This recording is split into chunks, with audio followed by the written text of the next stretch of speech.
Twitter, both of our Twitters. If you want to retweet it, it'll boost it. I'll retweet it as we get going here as well. But we're also on Facebook and YouTube. Hello, everybody. This is Corey DeAngelis, the Executive Director at the Educational Freedom Institute, and I'm joined by my co-host, as usual, Matthew Nielsen, the founder of the Educational Freedom Institute. And we have a very special guest with us today, Dr. Will Reilly. He's an associate professor of political science at Kentucky State University. He's also a founding member of a project called 1776 Unites. Thank you so much for joining us today, Will. Yeah, great to be here with you guys. Looking forward to it. Cool. Yeah, we like to start out with all of our conversations, just a little bit of a little bit more background about yourself, if you want to share that with us and our listeners, and then also what really sparked your interest in education or and additional context and information.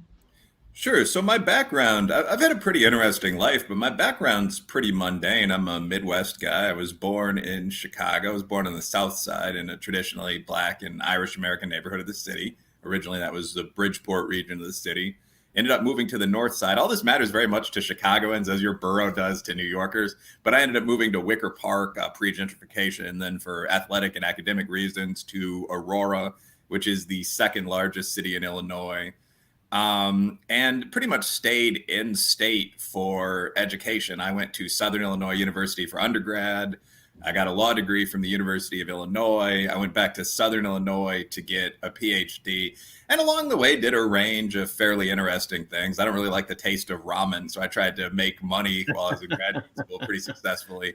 But at one point, I was a freedom rider for gay rights. The Human Rights Campaign employs paid sort of mercenary canvassers that travel to hostile areas and raise money. So I did that. Actually, as a field manager, I led a team of guys for a couple of years. That's a fascinating job. We did it through the winter. We were based on the south side of Chicago, which is not always the most gay-friendly area. We went to Southern Illinois, Tennessee, a bunch of other areas. A little after that, I worked on a trading floor, more specifically a sales floor. I was in a big event booking rather than on the financial side, but M. Evans International on Michigan Avenue. So I worked in one of those classic bullpen, at least the Coyote of LaSalle Street environments. This went on for quite a while. I ended up funding a lot of school there.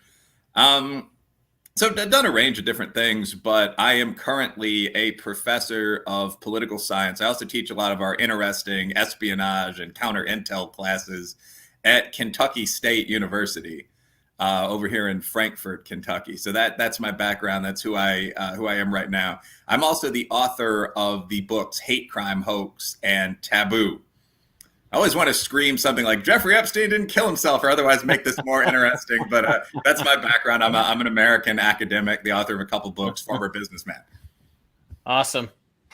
Cool. Well, we're excited to have you on, and we know a lot of that background, which is what prompted us to have you on the podcast.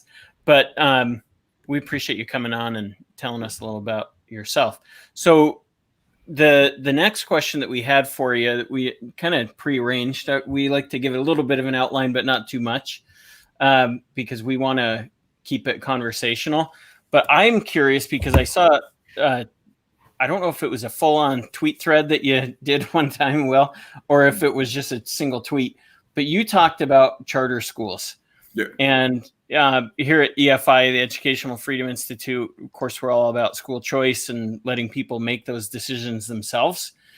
And so that was interesting to me. And then I think in one of our follow-up conversations in preparation for this, you said, I have really strong feelings about charter schools, or something to that effect. So can you walk us through that? Sure. Yeah, so I got into the charter conversation a bit at an oblique angle. One of the things that I did in my book Taboo and in an upcoming book, Alt Wrongs, was critique. So there are two commonplace perspectives in what you could call the race debate in the USA. When it comes to gaps between groups. For example, the most obvious gap would be that an African-American individual, specifically a Black male, makes 82% of what an average, a mean Caucasian male does. And the typical perspective on this, which I call the Sharptonite perspective as a shout out to Brother Al, is that this is due to some kind of subtle but no doubt ever-present racism. that bias at some level of the system must be responsible for this. I mean, whites and blacks were nearly at war until the 1950s, blacks getting the worst of it, oppression, slavery. An alternative perspective, which is seen frequently in journals like Intelligence, although it's unmentionable in public life, is what I call the Jensenite perspective, which is that although people are reluctant to talk about this, perhaps there are some genetic differences between groups that cause the black income deficit, or for that matter, the white deficit in high-level athletics. And I find both of these completely unpersuasive, in part because I came early on to the work of Tom Sowell, Walter Williams, these sort of great heterodox people in no-nonsense fields like economics and business that really looked at the whole picture here rather than pursuing sort of a siloed academic perspective. And what Thomas Sowell said, he's one of the people to look specifically at that 82 to 100 wealth gap. He's looked similarly at gaps between men and women. One of the things he points out is that if you adjust for very simple factors that vary between groups, that vary in terms of something as important as race, if this makes sense, those gaps close to almost nothing. And I do this when I do my little corporate speech, but I'll make it very short here. I understand questions are coming in, but the most common age for a white guy is 58. Black guy is 27.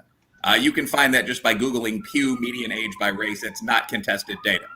So, I mean, obviously you're going to make far more money before you turn 60, when you end your executive or your mastercraft career, then you'll make it 27, where you may well still be in college. African Americans are far more likely to live in the South, where wages are fairly similar. In fact, if you look at, say, Arkansas or Mississippi for blacks and whites, but where both sets of wages are far lower than they are in Manhattan. Half of African Americans, only 15% of whites live in the South. If we're being honest, you have to look at test scores. And when you're looking at things like fluency in written English, I actually think there's a fairly low link between this and sort of the pure idea of G-factor IQ, as one of the perspectives I mentioned earlier. But nonetheless, these scores are obviously going to affect where you finish up in life. You're not going to expect someone with an MA from UC Berkeley to wind up with the same final income as someone with an associate's from Foothills Community College. And as of last year, the average African-American score on the SAT, both sections combined, was a 946. For whites, it was over 1050. I think they might have passed 1100 that year. And for Asians, it was a 1200.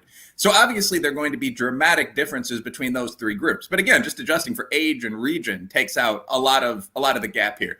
So one of the things that Dr. Sowell kind of taught me early on, I was reading some of these books in high school, traveling to track meets and so on. I imagine I was a pretty boring guy in the lunchroom.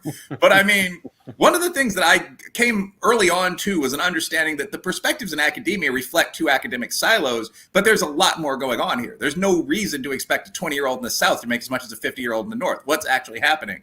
And I became aware of charter schools as an extension of that point, because I started looking for situations where African Americans who have the same genetic background and experience the same amount of racism as African Americans anywhere else, outperform whites.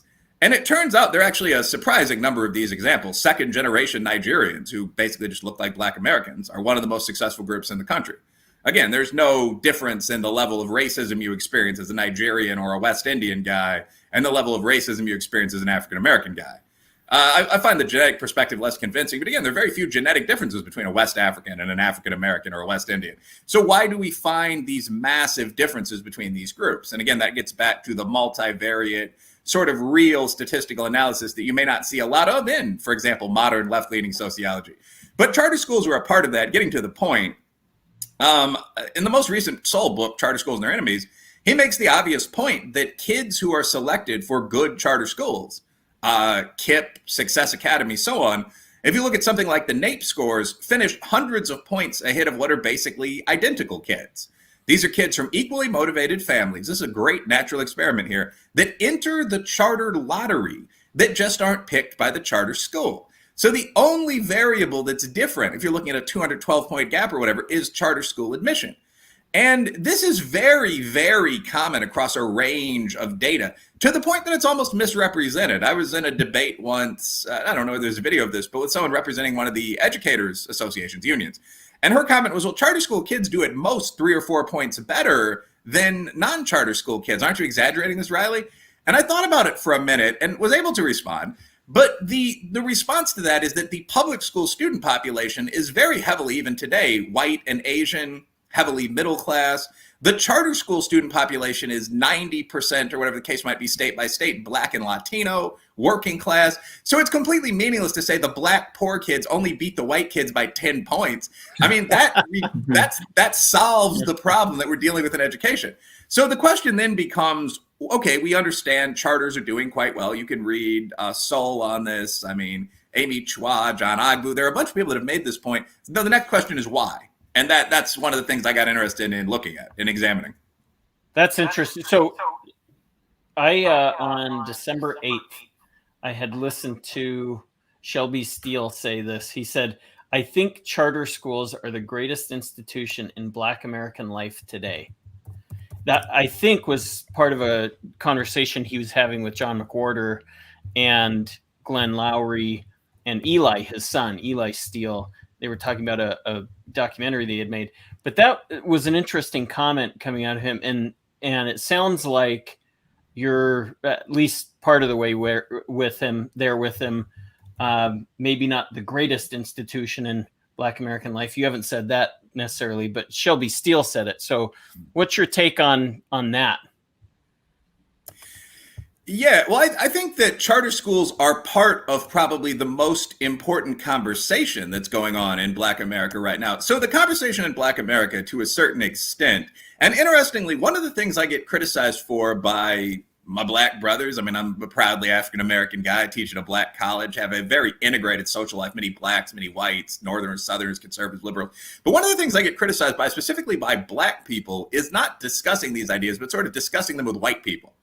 The idea is, well, you're taking this out of the community. And my response is like, we've all been dating each other for 50 years now. Like, they know, they're aware that there's a crime issue in the Black community. I mean, we can't hide this from one another. I mean, we know there's a drug problem in aspects of the white community. The question is how, as Americans, we can fix these problems.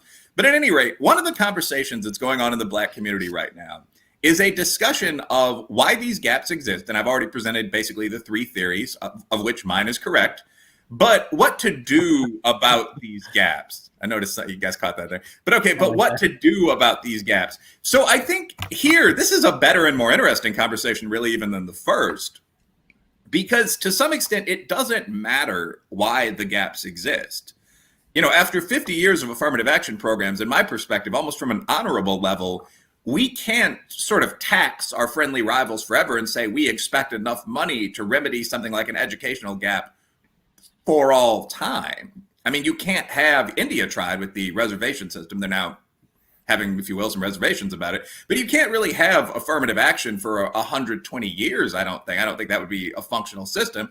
So how do you close the gaps? And again, the first perspective in the Black community is, to a certain extent, well, the gaps are due to racism. So we are going to demand affirmative action, diversity forward policies until they close. And the way to close them, and I think this is the more important point, is getting rid of the last few vestiges of racism. Getting rid of perhaps, we've heard a lot about implicit bias. We've heard a lot about cultural appropriation. Perhaps our teacher training is too Logo-centric, too Western-centric. And to me, this is nonsense. Like this sort of thing, thinking about coaches I've had that perhaps had preconceptions about me, or teachers that perhaps thought males were a bit slow. This sort of thing has maybe a 1% impact on how you perform in life, but it's not the cause of the gaps the size we're looking at. Asians are 250 points on the examination ahead of another minority group. That's not what causes that. 100 points ahead of whites, by the way. So I think that the real solution is looking at practices and procedures that actually make the gaps go away. And that's why charters are so important. And there's a whole conversation about a bunch of things along these lines. Enterprise zones in Black communities have a pretty solid record. Fathers are absolutely critical for Black and for working class white Americans. If I had one sentence that I'd ask people to remember, it's this: fatherlessness, illegitimacy, as it's traditionally been called, has grown from almost nothing, 10% in the Black community, 4% in the white community, 1942. That is Walter Williams, to 72% for Blacks, 66% for Hispanics, including Caucasian Hispanics, almost 40% for whites today. That's astonishing. So fathers, stable families, those matter. We know that. This isn't sort of conservative ranting. I mean, there are social science organizations like the National Center for Fathering that have produced papers that find, for example, you're 6 times more likely to go to prison if you don't have a present custodial father. That's data. And charter schools are part of that. What we find is that charter schools, by almost ignoring what's trendy in higher education, most of which is a complete waste of time, produce a well-educated student. What produces a well-educated student? Discipline, especially for the young males. You show up early, shirt tucked in.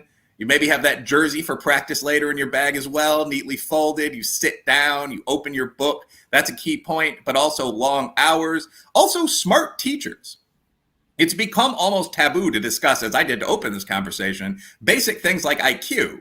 But the more educated your teachers are, how many teachers with master's degrees outside of education, how they do on the IQ test. The more you check that sort of thing as you funnel educators into a school, the better outcomes you're going to get from your students. Engaged teachers that haven't been there for 40 years, sober ones if you've ever been to an inner city public school. I mean, all of this comes into play, and the charters do a good job with all of this.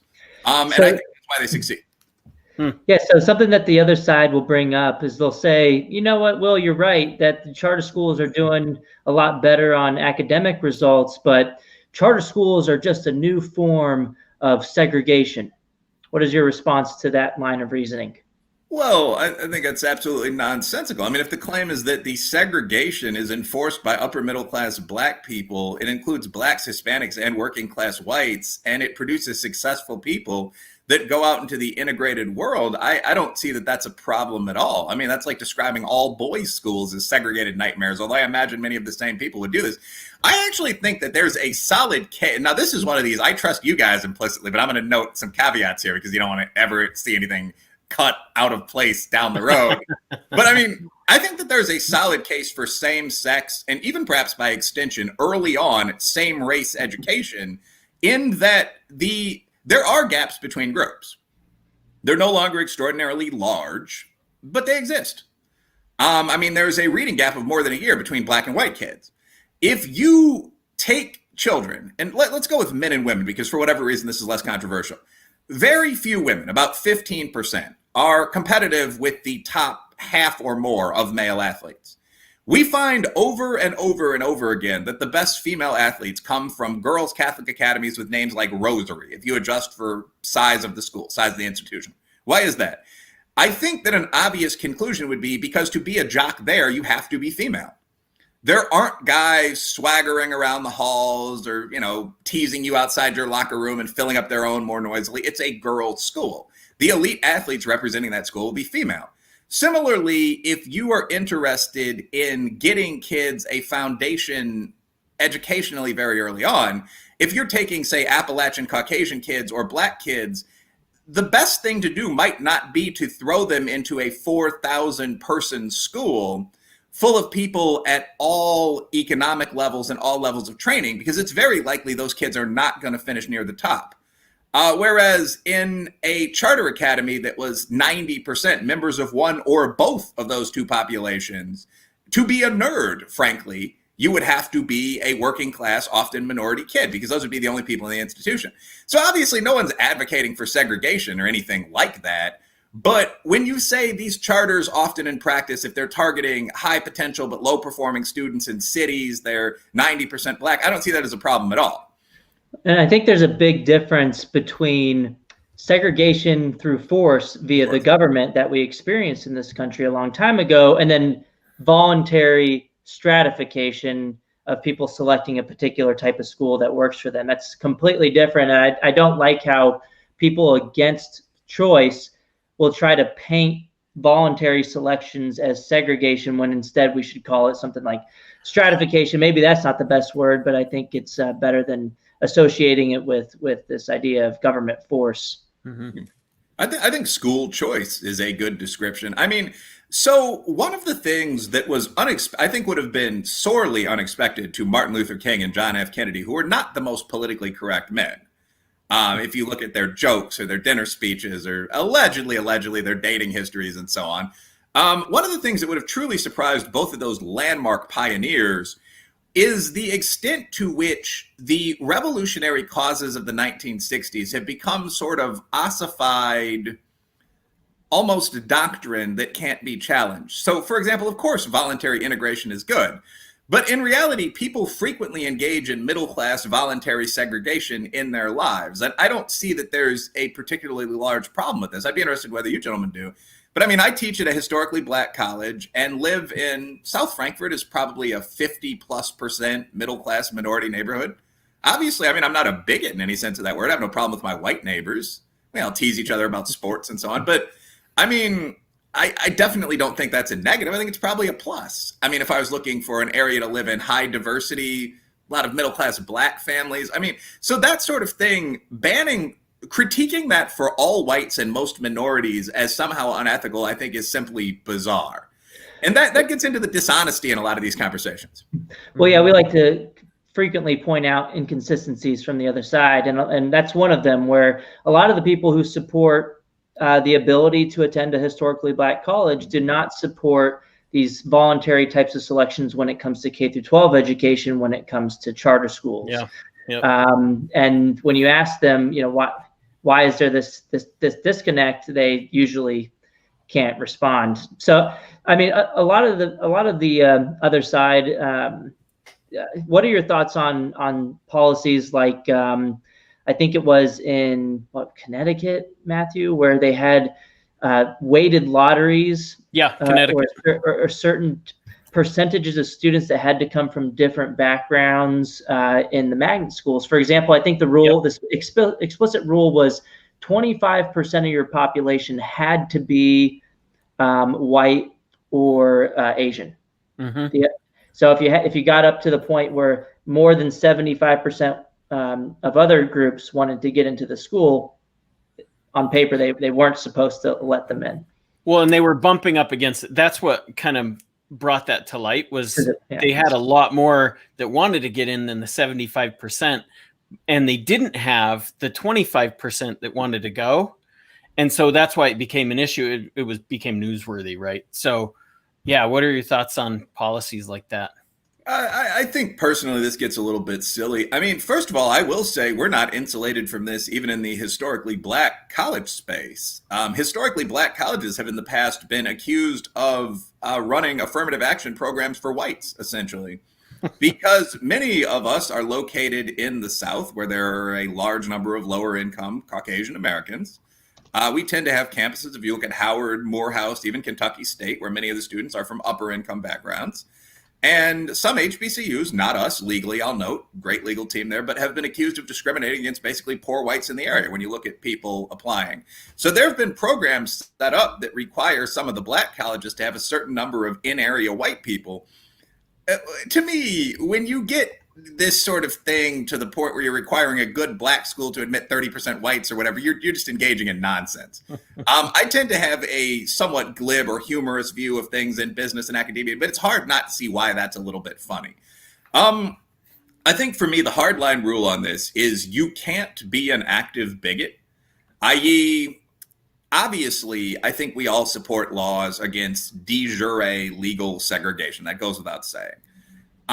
And if someone alleges plausibly, based on, say, a good proportional representation claim or something like that, that an entire sector of business is discriminatory, that should be investigated with the utmost seriousness. We have a Department of Justice for this, so on.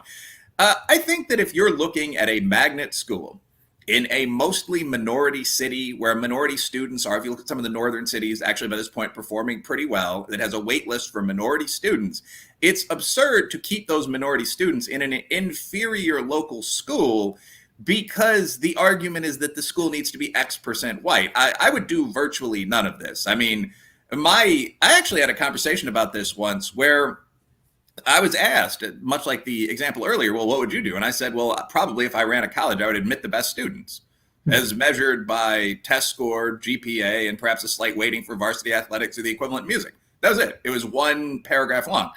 And my colleague said, well, you know, that would eliminate probably 70% of the students that we have in colleges today, which is something I thought was amazing. I thought he was exaggerating to win an argument. Looked it up and it's true.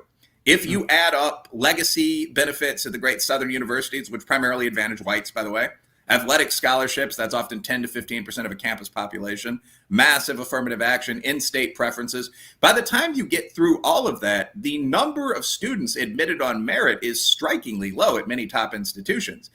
Asian American, as I'm sure you know, recently sued Harvard, case dates back to 2014, saying that if you just looked at merit scores on the board test like the SAT, they would be, if I recall correctly, 37% of the institution.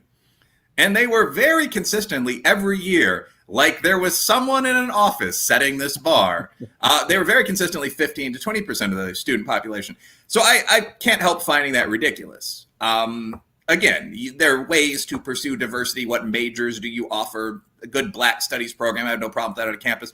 But if your top 50% of applicants are Asian, then your student body needs to be 40+% Asian. You can't simply come up with arbitrary metrics to throw those people out of school. That would be my answer. Yep.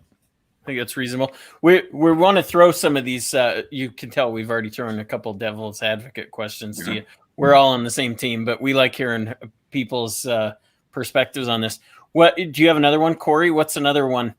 I already brought up the charter school segregate, but people will also say that charter schools sound great in theory and all, but what they really do is they just steal money from the true public schools. And since they're stealing the scarce resources from the public schools that educate all students, that's going to harm the least advantaged who are left behind in the residentially assigned schools. So that's probably the main argument against allowing people to choose, or at least allowing certain people to choose charter schools. What are your thoughts on that? I think that's actually a valid, logical argument. I disagree with it, but I mean, of course, you can understand that the public educational institutions would want to get as much money as possible. I think there's a very simple and obvious response, however. The charter schools don't take the money and keep the kid in public school. They take the money and the child. So what happens with charter education is that an amount of money sufficient to cover the educational costs for a kid is transferred to the charter district, but so is the kid. So you have one less kid to educate. And in fact, this leaves the public schools with smaller classrooms, in many cases, fewer discipline problems. Some charters seek out tough kids, all the things that they constantly claim that they need. So I don't find that to be a very logical argument. If I give you $5,000 to educate a child and you opt not to educate that child, you send them into an entirely different system, I don't see why you'd keep the $5,000. Yeah, and the financial effect's the same, whether someone pays out of pocket for a private school or uses a voucher program or goes to a charter school or moves to another state, because the schools are funded based on enrollment counts. So if you lose a student any of these ways, it has the same exact financial consequences. And I think you're right that, if you're not educating the child, why should you receive that funding? And why should you be able to force certain populations to stay in your schools, regardless of whether you're actually meeting their needs? So I think that's an excellent response. And then one more technical note is that although public schools are funded based on enrollment, they have block grants and stuff as well. They're not completely funded based on enrollment. So what that means mathematically is they actually end up with more money per child left behind in the traditional public schools. So Matthew, did you have another devil's advocate? I want to add something to that, and then I do have another one to follow up on. But I want to add to that. They've even taken that further. So proponents of this idea that they put forward this idea that you're hurting the kids that are left behind, which there's a bunch of research now that shows that actually is not the case. And we could talk about that more, but they've taken that even further in the research. So they've looked at the financial impacts of schools. And Corey, you've done some of this, haven't you? Did you do this with Christian? Was that study? You're talking about the in Texas? Yeah. Mm-hmm. Yeah. So there it is. Competition. This is a different one. Get to your point, Matthew. Go for it. You get to my point. You know it better than I do. Well, 26 to 28 studies find statistically significant positive effects of school choice competition on the children who remain in the traditional public schools. But Matthew, you had another devil's advocate question, you said. Yeah. So I want to ask you about this because this comes up periodically and it's an interesting point. So vouchers and other educational freedom measures or programs should not be explored, should not be pursued in any case where those fund or are used to fund private schools, because private schools were founded in the South, at least, as segregation academies. So what's your take on that? Why should we fund those kinds of programs that send like a scholarship? They give a scholarship to a kid that wants to go to a private school, and take that to a private school. We shouldn't allow it because they were originally founded as segregation academies. Or at least some of the subset of the schools. Yeah. I mean, the U.S. military was originally founded as a state-by-state militia for which war crimes weren't illegal, that, battled the native portion of my ancestors for several hundred years. I mean, this is something that, again, I think is a silly and disingenuous political move that we're seeing more and more often these days, attempting to label virtually anything imaginable gardening as white supremacist based on its origins, near the dawn of man or the country or whatever. So it is true that the first private schools, which began in the 1600s, generally did not admit people of African or Mongolian descent, and that you saw an increase in the number of public schools around 54, 62, as civil rights legislation following the great court cases began to hit the South. Today, in 2021, this is simply an empirical question. Are the Catholic dioceses, I suppose, in the major cities any less integrated than the public schools? And the answer is clearly no. In fact, they're almost always more integrated than the public schools. Kids from successful immigrant families, the Black working and middle class trying to escape what are sometimes called trap schools, white kids from ethnic backgrounds in Chicago, perhaps Polish, Irish, Romanian, many of my buddies. I mean, so we can simply look at the private schools, and if the private schools are more integrated than the public schools, the argument ipso facto goes away. Another point I'll make very quickly, I don't like moral arguments in the competitive policy space. I've been seen in the church house. I think of myself as a fairly ethical guy, but very often you hear and we're talking about serious issues that could have effects at the scale of damaging a local, if not national government, if not the world. And people will say things like, well, that just feels wrong to me. I recently read the book False Alarm, dealing with climate change. And the author makes the obvious point that while we should take climate change seriously, something that the major UN models barely touch on at all is adaptation. So he asked the question, do you honestly think that if the water rises an inch a year, we're just going to sit there staring at it until we drown? Why wouldn't we build seawalls? Why wouldn't we move inland? I mean, why wouldn't we, as in the unfortunate case of New Orleans, not to be crude, but why wouldn't we not rebuild areas located directly in floodplains? Why wouldn't we build on the surrounding high hills? It struck me as an absolutely obvious question. And when I read reviews of the book, people were saying things like, well, this immorally distracts from the necessity of reducing carbon footprints for each living human. And the question for me is, for God's sake, why? Why not put a sand-built seawall up in front of Chicago and solve the problem for the next 50 years. It's the same thing here. I mean, saying, well, we can't send kids to public schools or private schools because once upon a time, Black and white individuals fought each other in the street with sticks and these schools were the symbol. I mean, that is absolutely not a reason not to educate smart minority kids today. Well, a lot of the same people who make these arguments don't bring that same energy when it comes to the public schools that might have racist origins in some ways, in some areas. And it's just a genetic fallacy, right? I mean, just because something had a certain type of proponent a long time ago doesn't mean that people are using these types of programs for the same reasons today. Similarly, here's another inconsistency. People who are making these arguments against school choice, when you ask them, well, do you oppose minimum wage because of its racist history? They just won't respond to you because what they're doing is using this type of argument to try to get rid of a policy that threatens their monopoly. And so they're not really consistent a lot of the time. The simple reality, I'd imagine, is that virtually everything has a racist or sexist history because humans are tribal and most people, Black, white, Native, etc., were fairly savage throughout history in the literal sense of that term as, hunter-gathering warriors.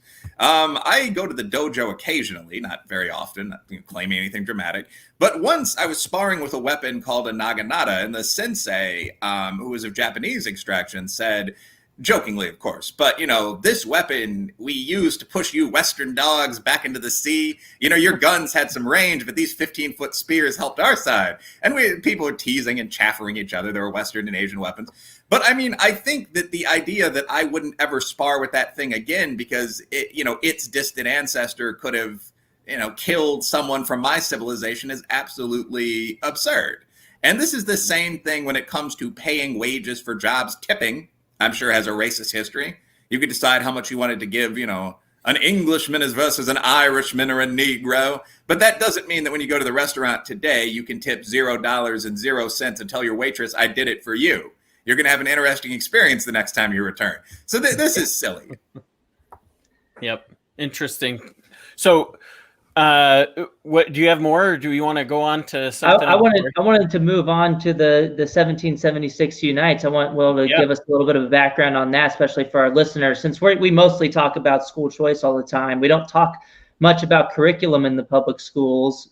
We kind of take an agnostic approach to that, but you're one of the founding members of the 1776 Unites project. So could you just give us a little bit of background on that and how that's going? Sure. So 1776 Unites, often called the 1776 Project, is kind of a response from a lot of the Black business and social science community to the 1619 Project in the New York Times.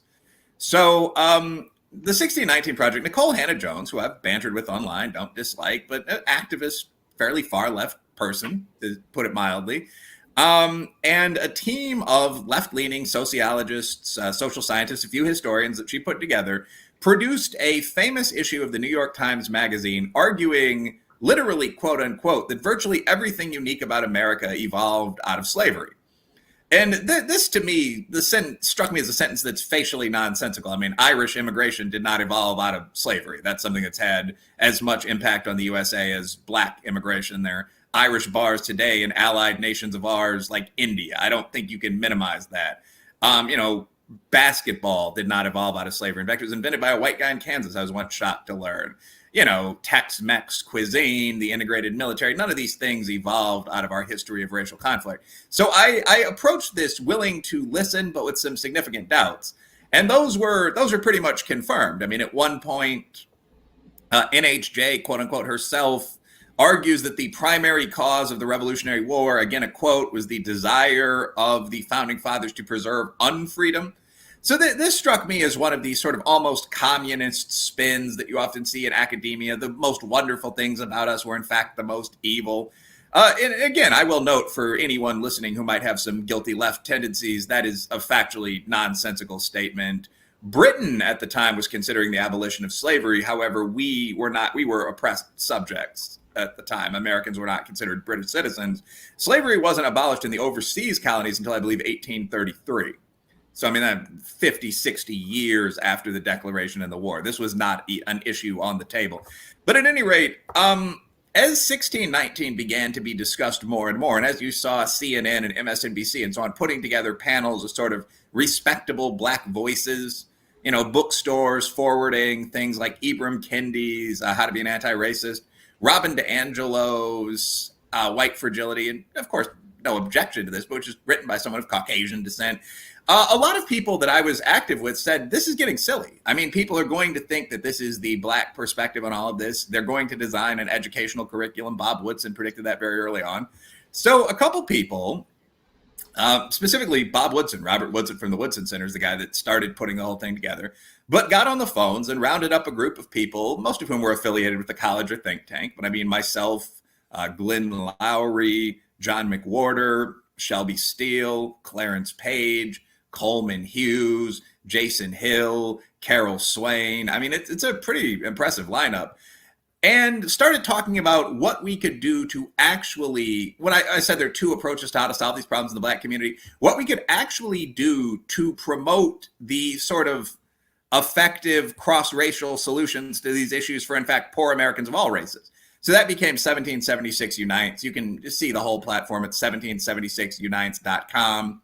But I mean, a big part of that was that we actually designed an educational curriculum, which is on the site, which of course doesn't minimize slavery and the other historic horrors, but which also focuses on, for example, Madam C.J. Walker, one of the USA's first, perhaps the first female millionaire, was a Black woman. So how did she become successful? How did she work with white and Black feminists of the time? All of this is part of the curriculum. We talk about some of the things that happened to other groups that came into the country. The Irish and the Chinese did not have it especially easy in the USA. That's been, to some extent, almost forgotten. to such an extent, actually, that when I was talking with some of my students earlier this year, we looked at the list of lynchings in the USA, and terrible list, about 5,000 all time. But one of the kids looked at it and said about 2,000 of these people are white. And I said, just in passing, I thought everyone knew this. Yeah, they're Irishmen and Italians. And the kids asked, well, why were they killing Irishmen and Italians? And it led into this whole discussion about history, conflict, what whiteness is in the USA. So we put that in our curriculum. So again, obviously no one wants a breakdown of the 500-page 1776 curriculum, but the idea is we wanted to respond effectively and scientifically to this attempt to redefine the country as founded in evil, which is, again, fallacious. When all societies had slaves, the USA had slaves. When I mentioned the Irish and Chinese cases, when all societies had serfs, the USA also had serfs who ranked slightly ahead of slaves. We treated women poorly. No one excuses any of this. But saying this without the context of a history in which women were invariably treated poorly, women didn't get the vote until 1920, creates this sort of boogeyman of prejudice that in many cases did not exist. So that was the origin of 1776. Is this in any way related to the 1776 commission that Trump kind of put together a month or two ago? That's probably a quick question, and then a longer question. What's the next steps with 1776? Is this making its way into classrooms at the state level, local level, federal level? How does this work? One of the things I don't think a lot of people understand, a good quick way to put this is that Twitter's not reality. So I think a lot of us that are active in kind of intellectual life will sigh a bit when we sign on to social media, Twitter, Facebook. It leans 65% left. Everyone's young. I'm one of the older users, I read the other day. But the reality of life is that the mean age in the United States is not 29. 65% of people don't lean left. There's a massive nation of normal people out there who mostly get along pretty well across. There's something like 25% of marriages are interracial, and that's before you get into different groups within the white community, Christians and Jews, anything like that. So reality is this mostly positive thing that in fact has been improving for the past several hundred years. And then you contrast it with the panic in the left and even sometimes right-wing media. It's important to remember that the first is real and the second is not. Where I'm going with this is actually we've had an extraordinary response. We've had, I believe, 8,000 school districts adopt the 1776 curriculum, at least in part. Since many of us are business people, I will note that from the metrics we've seen, that puts us 2,000 or 3,000 ahead of 1619. I'm sure they have larger districts. I'm sure we would be more likely to close, if you will, Albuquerque or something, Des Moines and the great cities. But they would be perhaps more likely to be in the schools in Detroit or Jackson, Mississippi or Miami. But the large majority of districts around the country, which are now pretty integrated, if you go to Des Moines or Albuquerque, I'm not sure we picked up both those cities as of yet, by the way. But if you go there, I think you'll find a very integrated kind of educational milieu, but there's not necessarily hate, if you will, for the USA. And so we've benefited from that. Again, if you go to 1776unites.com, you'll see the curriculum, the scholars, all of whom are available for speeches and so on. One of the things that we've done also, the Woodson Center for a long time has focused on this idea of what would a conservative or kind of a business centrist counterpoint to the Jesse Jacksons be. You can't just write white papers for Heritage or the Wall Street Journal or something like that, although groups like that often do great work. You have to actually go in and try to test your theories and what are often going to be, quote unquote, hood, black, or working poor white communities. How do you do that? Bob has a network of people on the ground. Church leaders, people that run AAU athletic teams, people that run food pantries, so on, that have been doing work with the Woodson Center for 20, 30 years in many cases. And so we've tapped into that in terms of getting the curriculum into local schools, in terms of organizing events. One that was slowed down by COVID was actually an event co-hosted by us and then a team of Midwestern white guys led by the author of Hillbilly Elegy. And we were going to do essentially a conference, J.D. Vance, we're going to do a conference on what actually is causing poverty in the USA. Why have wages stabilized since the 60s? It's obviously not increasing racism since 1968. What is it? Is there a conservative position against outsourcing? Just sort of these common sense questions. And we still plan on doing that. We plan on rescheduling that to later this year. But so we're taking this on a bunch of different fronts. So hold up. Did you say 8,000 different school districts have already implemented? Is that the number? Yeah, Or that's am my I? understanding of the number of districts that have picked it up, at least as a curricular supplement. Yeah, there are a Wow, lot of people that are using what we've put together. do you guys have a list of those districts anywhere? Or is that more of an internal thing? Offline, I'm sure I could get it for you. I don't think we would put that on the site. And part of the reason for that, honestly, I noticed 1619 doesn't as well. Part of the reason for that is the potential political targeting. Yeah. You know, where and I don't think I need to explain this at much greater length, but that is one of the things that social media has brought to the game that is completely new. The idea of, for example, TweetDeck. I think the maximum number of accounts one person can manage is 32 or something like that. And I recall it's an even number. But I mean, so if you've got 12 guys with a lot of time on their hands on the right or the left, and each one is managing 32 separate accounts with different nom de guerres, you know, it can seem to a mid-level district, if we were to get Rockford, Illinois, for example, that there are hundreds or thousands of people out there asking questions like, why are you working with Nazis? Right. And the reality, of course, is that it's a bunch of black business people. There's nothing especially controversial being done here. But both 1776 and 1619, I think, try to avoid that whenever possible. And so do an unfortunate number of other right and left-wing organizations. Yeah, that makes sense. That's fair enough. That would be interesting, though, to I don't know if this is where you're going with that, Corey, but that actually would be interesting to look at just the data side of that and see what kind of interplay that has with school choice, even. Like maybe if places with more school choice are more likely to adopt certain curriculums or not. But have you guys seen charter school networks or any private schools interested in adopting this curriculum or parts of it? Yeah, well, I think that certainly I know that just having some conversations with Bob and with Maria Brazda at Leopard Media, I mean, this is an ongoing sort of business initiative. I mean, we're working with consulting and marketing companies, so on, and obviously far more than business, educational. We're not making much of any money. I mean, but this is going on a couple of different fronts. I know we've talked to charter schools. I will say that the need for the 1776 curriculum in the typical, say, boys' Catholic school or charter school is probably going to be lesser. I mean, so you already in most of those institutions would have a fairly, pro-American, I assume pro-religious faith, if you're looking on the Catholic side, so on, curriculum in place.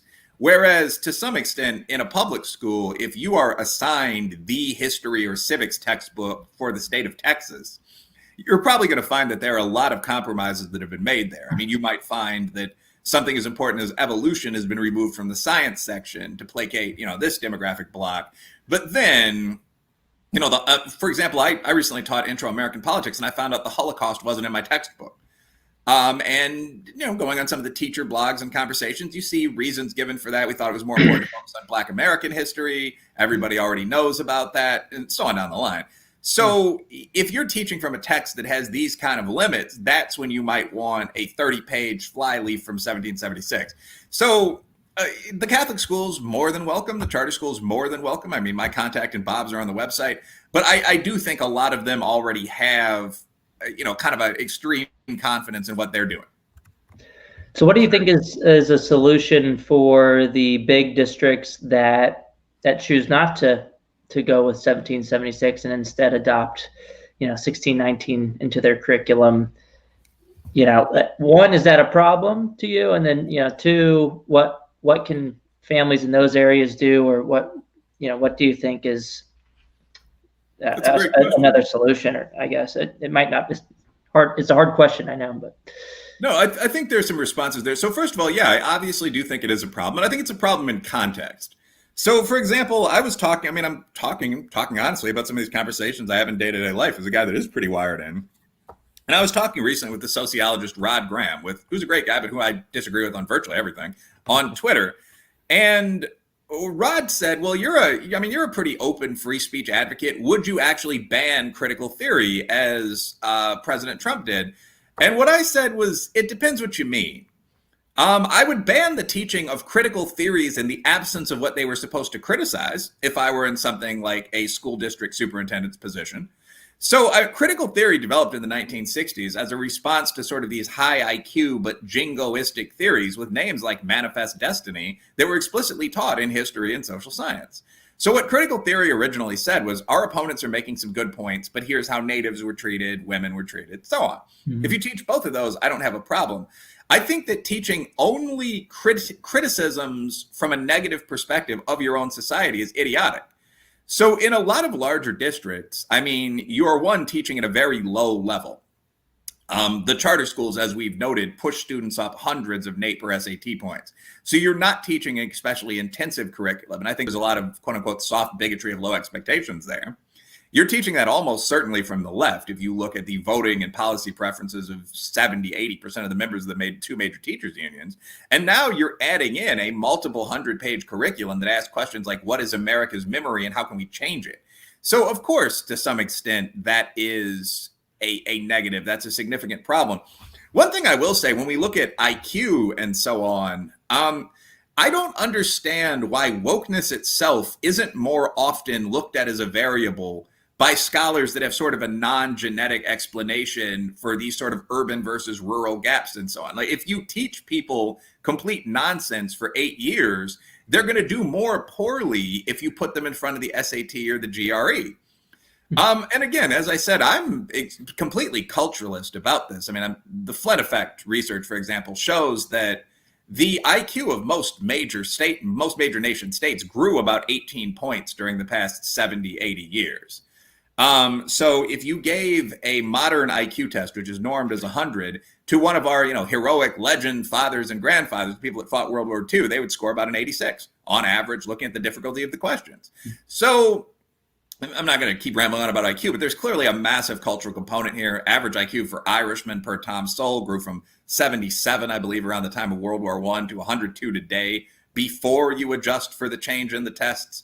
So I think unless you are going to take a purely, in my opinion, somewhat bigoted explanation for this, there are variables in education that largely explain this.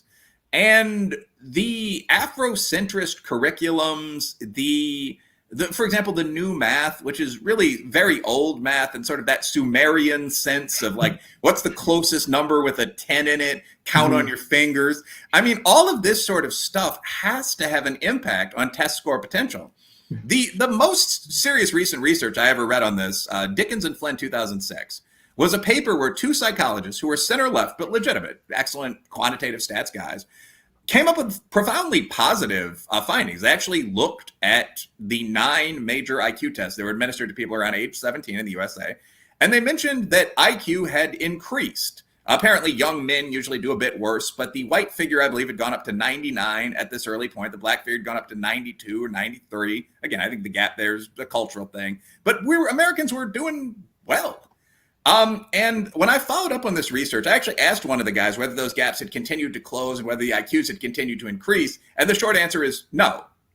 They've flatlined, they've stabilized. In both cases, especially for the minority group, they may be going down a little bit. And I think the point I'm making is we need to explore why that is. And a lot of it might simply be something extraordinarily simple. We are having teachers that aren't that great teach people things that aren't that true. So I think 1619 is part of this. So I have a question for you, unless Corey, did you have something? Go ahead. You're already talking. All right. I got the floor. All right. Okay. Well, so why, in your view, then, this is, I think, fits nicely, even though I didn't plan it this way. That was perfect for the next question I had on my list. Why do you think curriculum is so important, particularly, and I'm talking about curriculum choices, right? So why is the curriculum as such important? Why is that an important decision to make for poor kids? And I'm talking poor kids. I'm not talking white poor kids, black poor. I'm just saying that group. I think, again, that's an excellent question. And the short answer is because the curriculum, especially if you're not being taught at, a hyper highly trained parents or educators or something along those lines level at home, what you learn in school is what you learn. And it's very important that you learn things that are important. Just one very quick caveat on the Dickens and Flynn thing. when I said that the score seems to have flatlined since the paper, that's something other people have found. Those guys didn't necessarily find they were wrong or whatever. I did email them, but we didn't have a long exchange about this. This is totally irrelevant. I just want everything to kind of be on the record, you know. Anyway, but going back to your question, why is curriculum important? Because curriculum is what you learn. One of the things that's been a constant throughout the education debate in the USA, when I follow specifically the education debate rather than my colleagues' statistical reviews of it, is the attempt to get sort of hard, real content into the schools. And this keeps being tried over and over and over again. The phrase, the soft bigotry of low expectations, comes from George W. Bush. He and Ted Kennedy worked on a core curriculum bill. We've seen more core content curriculums over the years. And what seems to happen is that because the powerful teachers unions focus more on benefits for teachers than specifically on the education of kids, this gets fairly watered down almost nationally pretty rapidly. And then you see the local decisions made. For example, in the case of, say, Detroit, we might teach an Afrocentrist curriculum, or we might teach a 1619 curriculum. The simple fact is that your scores on these tests, again, getting back to this controversial but obvious point, your scores on a test like the SAT are going to be very, very dependent on what you know. If you don't know basic geometry, you know, sine, cosine, tangent, maybe some matrix stuff, how triangles work, how you calculate the area of things, you're going to get a very poor score on that exam. And that, unlike speech itself, is not something humans naturally learn. It's something you have to be taught. So all of these things, like, do people coherently understand a foreign language? That's a rate that's been dropping steadily in the USA for a decade. How are people on mathematics? Basic things I never thought I'd be asking, like, can kids do the times table by the time they get to the 8th grade? All that stuff specifically determines, one, your score on the standardized boards, which does matter, and also, two, how functional you're going to be in life to some extent. When you look at the definition of people as illiterates, for example, it's not can you recognize words, it's can you perform simple tasks. The percentage of young men that are unable to read a map, or young women as well, of course, shocked me when I looked at it recently. As I recall, it was well under 20%. And the same thing is true for balancing a checkbook, doing math in your head at the supermarket, anything like this. You learn all of that. And that's why it's important that you be taught real things that matter. So do you think schools should take a stronger approach in focusing more on the basics rather than this, kind of social teachings? Is that your view, or do you think it's, just needs to be taught differently? Well, I think that my partner, my fiance, Jane Lingle, actually summed this up the other day as she'd been looking through a bunch of this work. She herself is getting ready to go for an advanced degree, just been doing some reading. And she said, it looks from all these studies like what gets effects in the classroom is smart teachers teaching real subjects for long hours. And you find that charter schools tend to provide that. And again, a lot of this is touchy, but there actually are breakdowns of entering GRE and indeed IQ scores for every major field in graduate school. And something that was, light form of teasing when I was in grad school, but that appears to be true, is that for the past decade or two, entering elementary and secondary education majors have had the lowest scores when you look at those rankings of the fields by their boards. And this isn't like a quant-qual distinction. Philosophers do quite well. Political scientists, I was pleased to see, do pretty well. Historians do extremely well. Number one was actually literal rocket scientist, as it always is, nuclear physicist. But so I think this itself is a potential problem. If the people going into education are by no means dumb, but the lowest performing cohort of the people on the standardized exam, that itself is a potential problem you need to keep an eye out for. And then you look at the things that underperforming districts do. Most of them say they want young, vigorous teachers. Most of them say they want a proportionately minority, especially Black roster of teachers. You get all these other diversity requirements. How many bilingual teachers? How many male teachers? And what you're probably doing, if you're looking at a group that's already, let's say, just average when it comes to what they might be bringing academically, you're concentrating some of the youngest, least trained teachers from perhaps lower scoring groups in the districts that need teachers the most. So charter schools in general, and this is before we get into the education degree, is that useful, or should people be taking a couple of tough ed classes and then an actual major, which, as you probably guess, is my perspective. Charter schools generally bring in people that don't have education degrees, that have traditional degrees, that did very well on these tests that we can criticize, but that are important. That's a huge factor. And then you've got 10-hour days, and then you've got real content, and that seems to make all the difference. So what I'm hearing from you is that, alternative pathways to certification could be one way to open up the labor market to allow for better teachers to join. Someone else might say, well, look, we only pay teachers $62,000 a year. If we just paid them more, if we just paid them, $150,000 a year, we'll get better talent, and that'll solve our public education problem. What are your thoughts on that? I think if both solutions would work, let's do the one that's free. I mean, so again, one of the things that I find myself tempted to do sometimes in the Twitter conversation, and I'll give the conservatives and the true serious leftists and the heterodox people on this chat some advice. Don't do it. But I find myself tempted sometimes to go along with the gaslighting and just say, hey, okay, this crazy thing is true. Maybe it's the case that if we get rid of all the cops in a major city like Seattle, crime won't go up. Maybe that's just true. You can't all be wrong. But the reality is, of course, if you actually defund the police, you'll see substantial surges in crime that will hurt minority and working poor white communities the most. We've seen this over and over. We've seen it since 1964. We all know it. Similarly, when we're talking here about education, of course it matters if teachers, on average, and this is a fairly new thing, post the lowest board scores of any professional group. That means we need to vet the people that are going in to become teachers. We need to see what happened at a particular point to make this occur, so on down the line. And obviously, a very simple, very cost-effective alternative would be taking people from professions that have very high on average scores, who did very well themselves, giving them a year of tough education classes, and then making them teachers. Yes, Of course that would make sense. I mean, so the kind of mainstream left position on virtually anything seems to be, let's throw money at it and see if it grows. And this is something you definitely see in higher education. I'm not persuaded. American education is remarkably costly. When I was teaching in the community colleges in Chicago, which was an interesting, to some extent, stand and deliver style experience. Some great kids, but they came from all across the spectrum. Kids would come into the room with, their purple hair and service dog and coffee, or, full regalia for their neighborhood, let's say, on. And a lot of the guys in both those groups were excellent students, and they were recent immigrant students on.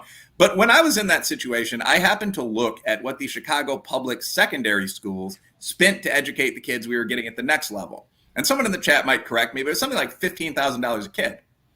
And that struck me as a remarkable amount of money. It's higher now. Chicago public schools spend $22,000 per child per year now. They throw more and more money into the system. I think it's partially explained by the strikes in 2019. But think about what that means in practice. So Chicago constantly complains about being overcrowded. So there may be, let's say, 20 kids per classroom, and you're spending $22,000 per child. I mean, you're talking $400,000 to $500,000 per classroom per year, not per teacher. A book is $25.99. I mean, when you look at the educational systems in countries that are frequently pretty competitive with us, Vietnam, Nigeria, India, I mean, they're spending in the hundreds of dollars. A lot of Eastern Europe as well, producing some of the brightest minds in the world over there in the former USSR.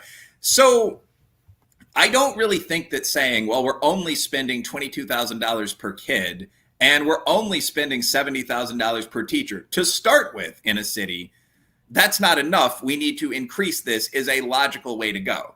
Well, if you're not attracting more people, they're just paying the same person more is not going to change their effectiveness.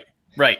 Yeah, but even if you're saying, well, we'll get more teachers into the system, I mean, well, I don't see the causal mechanism there. I don't see the logic model. I mean, so if you currently have a group of people that want to be teachers, a diverse group of primarily women that want to help kids, that are great people but could perhaps pull the board scores up a little bit, and you raise the pay, first, I'm not convinced you would see a dramatically different group of people that want to teach in, say, inner city high schools. I mean, you'd have to show me that. Mm-hmm. That's the main point there. Even if you did get different teachers, would those be better teachers than the people you'd get from just poaching some of the second-tier historians and putting them in the classroom? I don't think so. So I think that the relationship between money and successful educational outcomes is an extremely, extremely weak relationship. If there are districts that essentially receive a couple of $100 per kid in some of the southern dioceses, for that matter, but certainly in other powerful states that are doing better than the districts that receive $22,000 per kid, there must be almost no causal relationship there at all. Well, and here in DC, the public schools spend over $30,000 per child per year. And, if you have 30 kids in a classroom, that's almost $1 million. The teachers only make about $80,000, which is better than average, but they're only seeing a small percentage of what's poured into the system. And when more dollars get thrown into the system, the teachers don't see the additional dollars. It goes to administrative bloat. The administrators. Yep. Yeah. I mean, so first of all, let's look at some of this. I mean, I obviously have a substantial outside income from writing, consulting, so on down the line, but my baseline salary, being quite blunt, is around $80,000. That's an absolutely normal upper middle class American salary, probably $100,000 with perks and benefits. The average salary in the country very consistently has been about $45,000 a year in inflation adjusted dollars for a long time. So paying people twice the national average salary, first of all, does not strike me as underpayment for something like teaching middle school or coaching some football. The reality here is that we know that there are two sets of things that predict how people are going to do in the academic educational environment. So another great Black writer in these fields, linguist, and I believe by background sociologist, John McWhorter, once said, and this is a qualitative book, so he didn't say this all in one sentence, but that there are a fairly small number of things that close all the IQ and educational gaps between Blacks and whites. And I assume this would be true for all other groups as well. One was a father in the home. One was the number of hours of study per day, which John Ogbu has also said that's just absolutely undisputed. One is the grade demanded or expected by your parents, especially your mom. And the final one is the number of books in the house. And this has been looked at more as an empirical causal relationship by people. Thomas Sowell, I believe Amy Chua said the same things in her Tiger Moms book. So that's set one of the things that will make you perform well in school, the stuff in the home. Who are your friends? How many hours do you study per day? Set two is where you can have an impact as a school, but that's literally things like the IQ, bluntly, of the teacher, the number of hours a day you're in the classroom, what's being taught in the classroom. So when you get the more money you give people to teach 1619 history, I think would be absolutely non-predictive of better scores on a math test. It might be predictive of worse scores on a math test and sort of edgy answers like, this is the white man's homework. So my focus would be, let's look at the things that we've seen over and over and over again from Sowell and the Honest Educators and Martin Gross and so on that make kids do better in school. Then let's do that. This can be as simple as teaching phonics instead of what's literally been called the whole language of brilliance. That was a reading educational model, Ebonics, to just teach people how to read. Yeah, I mean, it seems like it's more of a systemic issue than just we need to throw more money into the same system to fix problems that aren't caused by money primarily. I mean, like in DC, I just said they spend over $31,000 per child. The DC voucher program, average voucher is only $9,500, and it's at less than a third. But think about that. Like 31,000, that's a nice luxury vehicle. That's a starting job. I mean, that's an incredible amount of money. When you ask that question, and I think you already know the answer to this, so I'm not just going to bloviate here, but when you ask that question, an outside observer could be expected to say, looking at those Indian or Russian or whatever models we discussed earlier, those are two powerful G30 states with nuclear bombs. How much do books cost? How do our rivals manage to do this for $1,000 per year? You have one good teacher who's, a young, intelligent mother from the area. You give every kid a book, you give them a desk and a slate, and that's it. I don't think this view is wrong, actually. So the question becomes, what does the other $29,000 go for? You've already pointed this out. I mean, a great deal of it goes not to teaching, but to adjunct bureaucracy. And I don't think a lot of people understand how much of that there is at the secondary educational level. I mean, even when I talk to people like Jane, who I mentioned earlier, or colleagues in academia that are training to become something like diversity officers. If you asked me who the bureaucrats were in a school, I would have said the school nurse. I mean, I'm late 30s myself. No, not anymore. I mean, as you guys know better than me, I mean, there are multiple psychologists, career counselors, diversity officers, therapists. I mean, what's the average school up to now? 6 assistant principals. I mean, so when you get all of this, that's what you're spending the money on. And there's this whole narrative about why it's important. I'm sure there are a few published master's theses out there saying that the number of assistant principals to some extent correlates with student success on some marginal outcome. But the simple reality is that if you just look at Japan, India, Russia, any of the places I've cited, they're not doing that. So we ought to look at what works. If we're going to spend money, we ought to spend it on the teacher. But more to the point, we ought to just put kids in the classroom with smart people for a long time. Yeah, and one more data point on that is in the U.S. between 2000 and 2017, the number of students have gone up by 7%, number of teachers have gone up by 8%, the number of administrative staff has gone up by 75%. That's reported by Education Next from the National Center for Education Statistics. So, I mean, it seems to be the case that there's this ballooning of administrative load in the K-12 public school system. I think we've seen in higher education as well. I don't know those data as well, but. Yeah, no, it's definitely, I do think in higher ed, you can make an argument that a lot of it is useful. I mean, at KSU, I actually have a pretty solid relationship with admissions, for example. I mean, you want to bring kids in that can, you know, pay for the cost of college. I mean, there it's a little different. I mean, they are a major source of funding. And I mean, a lot of the people that do something like a Greek life liaison role are also coaches, because if you're going to be D1 or D2, I mean, now the HBCUs, I think, are a little better designed not to waste money than a lot of our PWI competitors. So the way we do it makes sense. I mean, when I go to larger campuses for conferences and I see like the admissions building, I mean, then I think that's where you're getting into the equivalent level of nonsense. I mean, the admissions office could literally be 2 guys with phones looking at SAT scores, which is pretty much what we've got. But I mean, yeah, it is an issue in higher education as well. There's a graphic that I'm probably going to post on Twitter as we speak, but that is the growth of bureaucracy in the medical sector. And so there are 3 columns in the graph. One is doctors. Now, since like 1980, doctors have been absolutely stable. The next is like secondary health personnel, like CNAs and phlebotomists and all the people you dated when you were in college, but just all the people that do various important things in a hospital. And that's gone up like 200%. You can make jokes about it.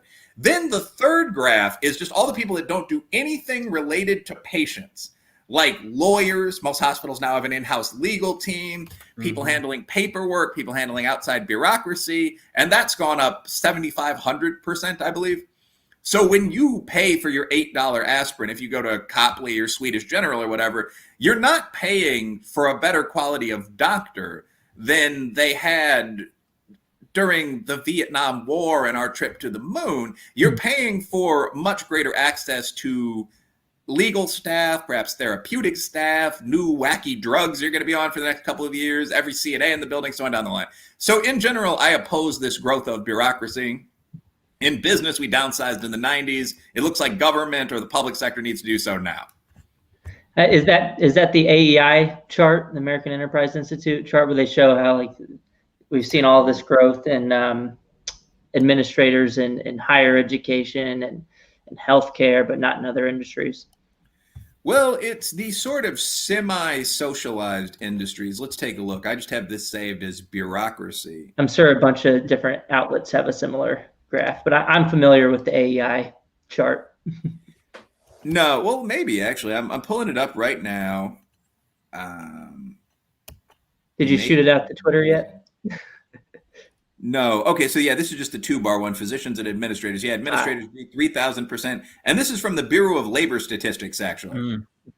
So okay, cool. There are multiple charts of this kind. So, Will, you told us you're at a hard stop in just a minute or two, so we're going to respect your time. We've gone over. We could probably talk for another 2 more hours, but yeah, just we want to thank you so much for joining us, and we want to thank all the listeners for joining us to check out your work and your information that you have on the topic. Take us away. What's the last thing you want the listeners to know? Long or short, however long you want to go. The last thing I would say when I use that phrase, when you log on to Twitter or Facebook, whatever, you sometimes feel yourself being gaslit a little bit. anything you say, no matter how logical, will often be attacked, like the correlation between police and crime. And this is one of those sectors where you guys have just gone through all of the arguments you'll hear as a parent that's considering something like charter education or even a move. Aren't you a racist? Do you know how private schools began? The real issue is that teachers don't make enough money. What do standardized tests make? Aren't you a racist for saying teachers underscore physicists in most other fields? And just so on down the line. Don't be distracted from the pretty clear, obvious reality. I think it's the point of this conversation. The fact that I open with about charter schools is one of the most remarkable in modern conversation. The group of kids that's 95% Black and Latino and all working class in charters outperforms the overall group of kids in the country by a pretty decent margin, although that's often, frankly, lied about. That's something that's incredible, that would change the whole conversation we have about race and class in the USA if these methods became adopted nationally. So I think that to the extent possible, we should advocate for them. We should adopt them when we're in positions of power. The thing that makes people learn is smart teachers in real classrooms teaching real things. And I think we should have as much of that as possible. I don't really have much more to say beyond that. All right. Excellent, Will. It was great talking to you. Everybody, this was Dr. Will Reilly at Kentucky State University. We put his bio in the chat if you want to go check out more of his work there. But again, this was another episode of the Educational Freedom Institute podcast. See you guys next week. Thanks, Will. Have a great day, guys.